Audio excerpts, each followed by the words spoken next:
Yes, let us continue again. We come to another new topic, percentage composition.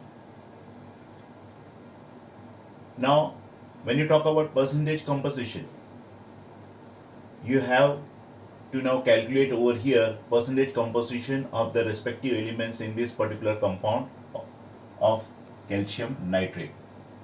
Textbook, if you see textbook, they have discussed percentage composition for water H2O and ethanol C2H5OH. Now to calculate percentage composition for calcium nitrate, we will have to first calculate the molecular mass of calcium nitrate. So that is Ca1 calcium plus, there are two nitrogens, so 2 into atomic mass of nitrogen plus 3 to just 6 oxygen है, तो 6 into atomic mass of oxygen. Calcium का atomic mass 40 है. This already there in the periodic table. If you open your text book और पीछे आप index में चले जाओगे तो वहाँ अपेंडिक्स इंडेक्स होगा, सॉरी इंडेक्स नहीं अपेंडिक्स होगा पीछे आपके टेक्स्ट बुक है. वहाँ पे सब पीरियोडिक एलिमेंट्स के नाम, उसका symbol and their atomic masses आए. तो वहाँ पे कैल्शियम का 40 है. एटॉमिक मास ऑफ नाइट्रोजन 40, तो 2 into 40. ऑक्सीजन का एटॉमिक मास है 16. Atomic number is different and atomic mass is different my dear students, याद रखना. एटॉमिक मास जैसे कि ऑक्सीजन है तो 860 या 860. Clear? So here atomic mass of nitrogen 66 into 60, ये टोटल आ जाता है 164 यू, यूनिफाइड मास है. ऑलरेडी लास्ट लेक्चर में सिखाया है. Now you got percentage of calcium, that is mass of calcium divided by molecular mass of calcium nitrate into 100. Now mass of calcium is naturally 40. The molecular mass of calcium nitrate is calculated, that is 164 U. So that is substituted over here into 100 because we are calculating percentage of calcium in this particular compound. That comes to 24.39%. Next we have got percentage of nitrogen, that is equal to mass of nitrogen divided by molecular mass of calcium nitrate into 100. Mass of nitrogen कितना है? Already we know it is 14. Okay, but when you have how many nitrogens are there? 2 nitrogens. So 2 into 14 will be 28 divided by 164 from here into 100, 17.07%. Percentage of oxygen, mass of oxygen divided by molecular mass of calcium nitrate into 100. अब mass of oxygen, कितने oxygen है यहाँ पे? 6. तो 6 into 16 कितना होगा? 96 into 100 divided by molecular mass of calcium nitrate. हमने यहाँ कैलकुलेट किया 164, substitute over here 164, you will get 58.54. So this is how you can calculate the percentage composition of any compound. In the book they have calculated for water and ethanol, I have calculated for calcium nitrate. Next is empirical formula and molecular formula. Next topic, simplest whole number ratio of all the elements present in the compound. Again I repeat, simplest whole number ratio of all the elements present in the compound. Molecular formula, जैसे कि glucose है, उसका molecular formula है C6H12O6. Okay, those who are hospitalized and those who have got weakness, they will first give you the intravenous bottle of this particular compound, that is glucose. बराबर? C6H12O6. Now to calculate empirical formula, what I will do, I will take a simple ratio. C6H12O6 है, 6 1 जा 6, 6 2 जा 12, 6 1 जा 6. तो आपको ratio मिलेगा 1:2:1. बराबर? तो that simplest whole number ratio, that is 1, 2 and 1 will be for empirical formula. Carbon is 1, hydrogen is 2, oxygen is 1. So CH2O, that is empirical formula, simplest whole number ratio. Now another formula is molecular formula will be N into empirical formula if you have to calculate. उसी तरह if you have to calculate molecular mass to 2 multiplied by vapor density करके भी एक formula है. Okay. Now what is N? N यहाँ पे क्या है sir? N is equal to common factor और multiplying factor. क्या है हम आगे देखेंगे. बराबर? इधर है वो. Calculate empirical formula. If it contains 57.82% carbon, 3.00% hydrogen and the rest is oxygen. Oxygen का दिया नहीं है तो आपको ऑक्सीजन अपने आप करने का है, वो कैसे बताता हूं. Vapour density is 83. Text book problem 1.2 जैसा, नॉट 1.2 का मैं सॉल्व कर रहा हूं, but it is like that. So here I have made a table. हमेशा यही मेथड में सॉल्व करना, बुक के रीड से नहीं, not according to. This is the simplest way of doing. Elements के नाम लिख दो. कितने एलिमेंट्स है? Carbon, hydrogen, oxygen. Carbon, hydrogen, rest is oxygen लिखा है तो O लिख दिया. उसका परसेंटेज कितना है? 57.82 from here. Hydrogen is 3% from here. अब ऑक्सीजन 100 माइनस इसको करो तो आपको 38.58 मिल जाएगा. ऑक्सीजन का दिया नहीं है, रेस्ट इज ऑक्सीजन लिखा है तो अपने ये कहां से मिला? 38.58. 100 minus 57.82 and minus of this also. So this to you add, subtract from 100 तो आपको ऑक्सीजन का परसेंटेज मिला, that is 38.58.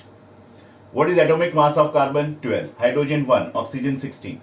Relative number of moles अभी ढूंढना है, तो रिलेटिव नंबर ऑफ मोल्स ढूंढने के लिए percentage divided by atomic mass करने का. तो 57.82 डिवाइडेड बाय 12, ये 3 divided bye 1.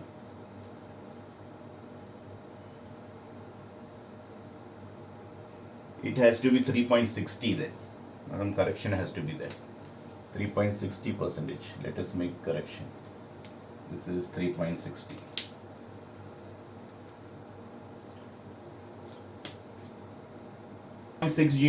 divided by 1, so it is 3.60. 38.58 divided by 16, 2.40. ये मिल गया आपको relative number of moles. Next है सिंपल रेशियो. सिंपल रेशियो के लिए क्या करना है? ये तीनों में सबसे छोटा कौन सा है? Which is the smallest out of this relative number of moles value out of these three, which is the smallest? The smallest is 2.40. So now we divide this, you will use this 2.4 to divide this all. So simple ratio में 4.818 divided by 2.4, 3.6 divided by 2.4, 2.4 divided by 2.4. So you will get simple ratio 2, 1.51. Now we go to simplest whole number ratio. Simplest whole number ratio. So you have to double it because it is 1.5 fractional number. 1.5 का आप 2 नहीं ले सकते, उसको double कर दो. तो 2 into 2 is 4, 1.5 into 2 is 3, 1 into 2 is 2. Okay, you are doubling it. 2 into 2 4, again 1.5 into 2 3, 1 into 2 2. Clear? So you got here empirical formula. C4H3O2 लिख दिया. Now you calculate empirical formula mass. तो कार्बन का पता है 12 into 4, तो 12 into 4. Hydrogen 3 into 1. Oxygen का 16 into 2, तो ये मिल गया आपको 83. ये है empirical formula mass. Molecular mass is equal to 2 into vapor density. मैंने पहले बोला था, जैसे इधर मैंने बताया था molecular formula is equal to n into empirical formula. उसी तरह molecular mass will be equal to 2 into vapor density, VD. 2 into 3. कौन है वो? Okay, started. So molecular mass is equal to 2 into 83, so that becomes 166. So that you get, it has to be molecular mass, ग्राम पर मोल इसका unit है, बराबर. अब n factor मैंने बताया था ना, मल्टीप्लाइंग कॉमन फैक्टर या मल्टीप्लाइंग फैक्टर बोलते हैं n को. अब मॉलिक्यूलर मास आपको मिल गया, empirical formula mass also you got. So that has to be 166 divided by 83. You will get 2. Now your molecular formula is n into empirical formula which you have already studied. n multiplying factor मिल गया आपको, common factor 2 into empirical formula हमको यहाँ पे मिला, substitute किया, 2 into 4 8, 2 into 3 6, 2 into 2 4, C8H6O4 मिला, बराबर. So this is how you calculate the molecular formula, empirical formula. Next comes stoichiometry and limiting reagent. Okay, ध्यान देना. प्रॉब्लम नंबर 1.5 जो टेक्स्ट बुक में डिस्कस किया वही है. 50 kg of nitrogen gas reacts with 10 kg H2 gas. 50 kg N2 gas reacts with 10 kg hydrogen gas to give ammonia gas. Calculate ammonia gas formed and find limiting reagent. बराबर, ये short में मैंने लिखा है question. Now stoichiometry and balance equation की बात करते हैं. देखो, ammonia, nitrogen is reacting with H2. It is sort of the reaction of the Haber's process. gives 2 moles of ammonia. So this is balanced. N2 gas reacts with 3H2 to produce 2 moles of ammonia. Both the side it is balanced. 3H2, 6 hydrogen. Here 2 3 are 6, 6 hydrogen. 2 nitrogen here, here 2 nitrogen here. So it is a balanced equation. And when you talk about stoichiometry in form of moles, 1 mole of nitrogen reacts with 3 moles of hydrogen to give 2 moles ammonia, NH3. Again I repeat, 1 mole reacts with 3 moles of hydrogen to give 2 moles of ammonia. So next way I can write capital M is molecule, L is for volume, M is for mass. तो इधर हम देखा जाए तो 1 molecule of nitrogen reacts with 3 molecules of H2 gas to produce 2 molecules of ammonia. ये stoichiometry की बात कर रहे हैं, बराबर. Then after that volume, 1 volume of nitrogen reacts with 3 volumes of hydrogen to give 2 volumes of ammonia. फिर आया मास. अभी N2 है तो N2 का नाइट्रोजन का मास 14 है. कितने नाइट्रोजन के एटम्स है? 2. तो 14 इंटू 2 कितने होंगे? 28 grams. 28 gram nitrogen reacts with, अभी इधर हाइड्रोजन के कितने हो गए? हाइड्रोजन, एक हाइड्रोजन का होगा 1 ग्राम पर मोल. एक्चुअली 1.008 है exact value, that I am not going into. So कितने हाइड्रोजन के टोटल एटम्स हो गए? 6. तो 6 into 1 6 grams. So 14 gram nitrogen reacts with 6 grams of hydrogen to give how many grams of ammonia? Nitrogen का देखो एक का 14 है और इधर हाइड्रोजन 3 है, तो 14 प्लस 3 17, और इधर कितने? 2 है, तो 17 इंटू 2 कितना होगा? 34 ग्राम्स ऑफ एमोनिया. फिर से मैं रिपीट करता हूं.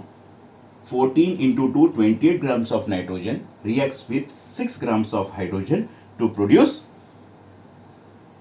34 grams ammonia. Because 14 plus 3 will be 17. 17 twos are, this is the thing. 14 plus 3 17. So 17 twos are, I believe it is 34. So 34 grams of ammonia दिया. ये हो गया आपका stoichiometry. नेक्स्ट आ जाते हैं. अभी इसमें हम नंबर ऑफ मोल्स ढूंढ लेते हैं. Number of moles of nitrogen का क्या है formula? Mass by molecular mass. Mass अपना कितना दिया है? 50 kg नाइट्रोजन है, तो 50 kg नाइट्रोजन होगा तो उसको अपने ग्राम में कन्वर्ट करते हैं, तो multiplied by 1000. Molar mass nitrogen का कितना है? 28. 14 इंटू 2 है तो 28. आपको मिला है 17.86 into 10⁻²2 mole. Now number of moles of hydrogen ढूंढना है. Mass by molar mass. Hydrogen का मास कितना दिया है? 10 kilo, 10 kg. So number of moles of hydrogen is equal to mass by molecular mass, that is 10 into 1000 gram. Clear? क्योंकि 10 kgs दिया है, तो 10 into 1000 grams divided by molar mass of hydrogen. तो hydrogen is 1.008. एक hydrogen का कितना hydrogen है? H2. तो 2 हाइड्रोजन हो गए, तो 1.008 मल्टीप्लाइड बाई 2 करो कैलकुलेटर पे, तो आपको मिलेगा 2.016. That is equal to 4.96 into 10⁻³ mole. बराबर. अब हम आ जाते हैं एक सिंपल कैलकुलेशन में. According to the equation 1 mole nitrogen देगा 3 मोल्स हाइड्रोजन. बराबर. 1 मोल नाइट्रोजन रिएक्ट करता है कितने हाइड्रोजन के साथ? 3 मोल्स हाइड्रोजन के साथ. तो हमको अभी लिमिटिंग रिएजेंट ढूंढना है माय डियर स्टूडेंट्स. क्या ढूंढना है? We are finding first limiting. Amount of ammonia found बाद में ढूंढेंगे, पहले लिमिटिंग रिएजेंट ढूंढेंगे. तो 1 मोल अमोनिया अगर 3 मोल्स हाइड्रोजन के साथ रिएक्ट करता है, हमारे पास नंबर ऑफ मोल्स कितने हैं? How many number of moles are there? 17.86 into 10⁻² mole ammonia है. तो that is equal to question mark. तो I will cross multiply. 17.86 into 10⁻² multiplied by 3. 17.86 into 10⁻², यहां से यहां, दिस मल्टीप्लाइड बाई 3, तो multiplied by 3 divided by cross वाला इधर है, ये 1 आएगा, इधर तो क्वेश्चन मार्क है, तो divide by 1 in the denominator. You will get 5.36 into 10⁻³ mole H2. बराबर. 1 मोल नाइट्रोजन हो तो 3 मोल्स H2, तो इतने मोल नाइट्रोजन हो तो कितने हाइड्रोजन? कितने मोल्स हाइड्रोजन? तो आपको मिलता है 5.36 into 10⁻³ mole H2. Because we are cross multiplying, dividing this by 1 mole N2 gas, you will get number of moles of hydrogen gas. But number of moles of H2 gas is 4.96 into 10⁻³ mole. We have already calculated the number of moles. What you are getting? अपने पास है कितना? 4.96 into 10⁻³. होना चाहिए कितना 5.36 into 10 raised to 3. So this is less than what it should be. So this has to be the limiting reagent. Clear? So therefore H2 gas is limiting reagent because its quantity is less than what is required. It should be this much, but it is only this much. So whichever is in less amount will be the limiting reagent. So that is done here. So H2 gas is limiting reagent. Now calculation of ammonia formed. We know 3 moles of H2 gas gives 2 moles of ammonia. You can take this also, but I am taking this particular part. 3 moles H2 gas दे रहा है 2 moles ammonia. तो 4.96 into 10 raised to 3 moles H2 जो है हमारे पास वो कितना moles ammonia देगा? तो 4.96 into 10 raised to 3 multiplied by 2 divided by 3 cross में आ जाएगा, ये आपको मिलेगा 3.30 into 10 raised to 3 mole ammonia. अभी इसको हमको मास में फाइंड करना है, इसका वेट तो फाइंड करना, मास फाइंड करना पड़ेगा. 3.3 into 10 raised to 3 mole ammonia gas is there. So 1 mole ammonia weight mass if you see nitrogen 14 hydrogen 3 into 1 so 17 gram पर mole. So 3.30 into 10 raised to 3 mole ammonia है हमारे पास, तो उसको multiplied by 17 से करेंगे तो हमको उसका मास मिल गया कि 56.1 into 10 raised to 3 gram ammonia. इसको अपने को केजी में कन्वर्ट करना है तो नेचुरली 10 raised to 3 निकाल दो तो केजी में आ जाएगा. It is 56 kg ammonia that is formed. So this is your problem number 1.5 of the textbook that is discussed in short and sweet way. This is how you have to do numericals. Textbook they go all different way and they, you see, simple calculators are allowed in your class and as well as in the examination. Okay, simple calculators are allowed in your science stream. Scientific calculators are not allowed. Clear? So that's all for now. Bye bye.